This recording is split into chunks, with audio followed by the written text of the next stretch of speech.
What's happening? So I'm here with my lovely partner Orla, and we're going to talk about her amazing transformation. So, Orla, how long have you been sort of training? 5 years in January. Awesome. And what was the one phrase that your friend coined to you that got you started? So second year university, I moved out of my parents' house. And went on a bit of a rampage. As we do. Yeah, and then came back to Danielle, who had just opened the little gym in Crumlin. Danielle Tubridy, and she said to me, Orla, you're one Dominoes away from diabetes. Sort it out. One Dominoes away from diabetes. If there's any way to shame to get someone to start, that's it. I want to trademark that.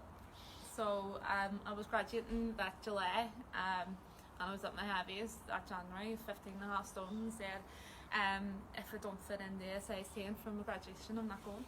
So 15.5 stone. And before you just went on holiday recently, that was the latest you've ever been? Yeah. Yeah.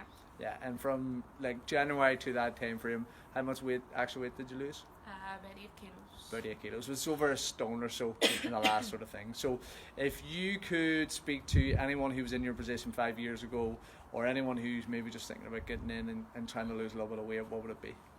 Just get started, make small, measurable steps in the whole process of it.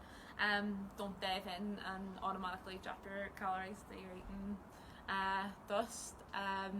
And find somebody who you're accountable to. So whether it is one of your best mates, whether it is your other half, or a personal trainer, whatever, just make sure that somebody's giving you that guidance, because it's far easier to do it with somebody than by yourself. Awesome. And if you're one Dominoes away from diabetes and you want to get started, then I want you to hit us up with a DM right now, because we would love to help you. And if you want to lose anywhere between a stone and 2 stone in the next 8 to 10 weeks, then I want you to hit us up. And it's a bye from me. Bye. See you soon.